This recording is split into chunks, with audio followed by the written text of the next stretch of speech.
Sebagian besar anak muda zaman sekarang sudah mulai memperhitungkan tentang keuangan di masa depan. Tak jarang banyak godaan yang membuat kantong suka kebobolan. Contohnya, ajakan teman-teman untuk nongkrong, diskon ataupun promo di aplikasi belanja online, belum lagi promo yang ada di mall ataupun pusat perbelanjaan. Nah, makanya untuk tema kali ini, Mama akan membahas cara mengatur keuangan untuk anak milenial zaman sekarang. Jadi bisa disimak videonya sampai akhir ya.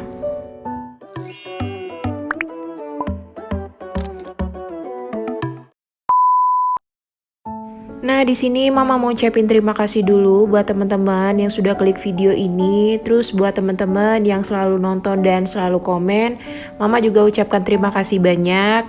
Dan buat teman-teman yang baru ketemu ataupun baru bergabung di channel Mama, Mama ucapkan selamat datang. Semoga video Mama di sini bisa memberikan manfaat dan juga bisa menjadi inspirasi buat teman-teman semua.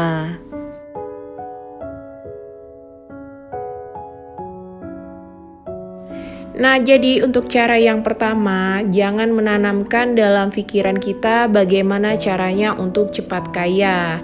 Jadi, untuk menjadi kaya di zaman sekarang, banyak sekali orang-orang yang memilih jalan pintas. Contohnya nih, ada orang yang melakukan pinjaman secara online.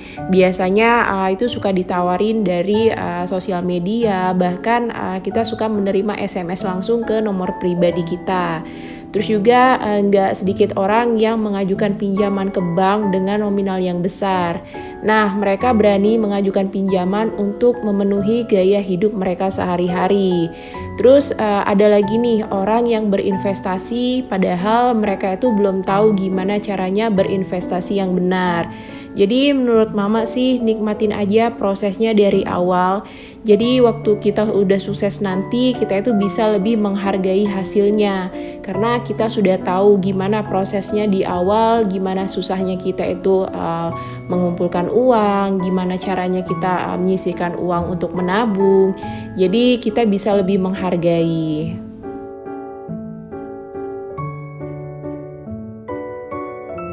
Nah, untuk cara yang kedua di sini hindari untuk berhutang. Biasanya zaman sekarang banyak banget anak-anak milenial yang tergiur untuk ganti handphone baru. Salah satunya yaitu dengan cara berhutang. Entah itu mereka berhutang dengan saudara, dengan keluarga, bahkan mereka menggunakan kartu kredit orang tuanya untuk memenuhi gaya hidup mereka. Nah, makanya di sini lebih baik kita itu menahan diri untuk berhutang. Karena untuk berhutang ini yang ada kita hanya menimbulkan masalah baru. Apalagi kalau misalnya kita membayar hutang itu secara terlambat, terus juga bunganya semakin bertambah. Yang ada gaji kita setiap bulan itu habis hanya untuk membayar hutang. Nah, makanya di sini lebih baik kita itu terlihat sederhana dengan tabungan yang berlimpah daripada kita terlihat kaya ataupun mewah di mata orang lain, tetapi kita bingung nih gimana cara membayar hutang setiap bulannya. Apalagi buat anak milenial yang belum punya pekerjaan, yang masih mengandalkan penghasilan dari orang tuanya. Nah, jadi itu tadi untuk cara yang kedua, hindari untuk berhutang. Terus untuk cara yang ketiga di sini, carilah pekerjaan yang bisa menghasilkan. Memang sih untuk zaman sekarang, apalagi di masa pandemi, mencari sebuah pekerjaan itu rasanya susah banget. Terus kita juga nggak bisa menentukan berapa nih penghasilan yang bisa kita terima setiap bulan. Nah, walaupun di sini kita itu belum mempunyai kesempatan untuk bekerja di sebuah perusahaan, kita juga bisa menggunakan keahlian kita untuk menghasilkan. Contohnya nih teman-teman, kita itu ahli dalam bidang masakan. Kita bisa membuka usaha kecil-kecilan supaya kita itu bisa mempunyai penghasilan setiap hari ataupun setiap bulannya. Jadi jika kita mau berhasil atau kita mau menghasilkan sesuatu, kita itu nggak bisa hanya dengan berdiam diri aja. Makanya mulai sekarang coba cari pekerjaan yang bisa menghasilkan setidaknya untuk memenuhi kebutuhan diri kita sendiri. Nah, jadi itu tadi ya teman-teman, cara yang ketiga mengatur keuangan untuk anak milenial. Jadi kita itu harus bisa menghasilkan walaupun kita itu nggak bekerja di perusahaan. Terus lanjut untuk cara yang keempat, gunakan fasilitas umum agar bisa menekan pengeluaran. Nah, sebagai contoh nih teman-teman, misalkan kita mempunyai sepeda, kita bisa bersepeda ataupun kita bisa menggunakan bus untuk menuju ke tempat kerja. Jadi untuk budget bensin ataupun budget transportnya itu bisa kita alokasikan untuk tabungan. Jadi keuangan kita itu bisa lebih hemat. Tapi nggak jarang juga untuk kebanyakan kaum milenial zaman sekarang, mereka itu lebih memilih untuk menggunakan kendaraan pribadi daripada fasilitas umum. Nah, mungkin bagi mereka yang mempunyai mobil mewah ataupun motor mewah, bahkan fasilitas yang diberikan dari orang tua itu bisa menjadikan kebanggaan untuk diri mereka. Tapi mereka lupa nih teman-teman, untuk budget yang dikeluarkan itu pasti lebih besar. Nah, makanya mulai sekarang coba kita ubah pola pikiran kita yang terbiasa hidup boros, coba sekarang kita atur lagi untuk hidup lebih sederhana. Karena kita juga nggak tahu untuk keuangan kita ke depannya itu akan seperti apa. Jadi lebih baik kita itu mempersiapkan diri dari sekarang supaya di kemudian hari kita itu nggak kebingungan lagi gimana harus menyisihkan uang untuk tabungan dan juga gimana caranya untuk memenuhi kehidupan kita sehari-hari.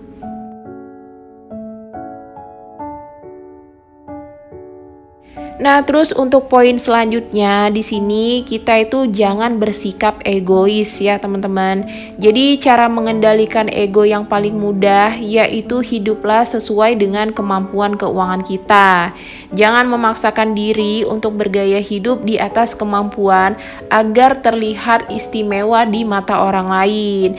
Padahal mungkin orang lain itu tahu gimana sih batas kemampuan finansial kita.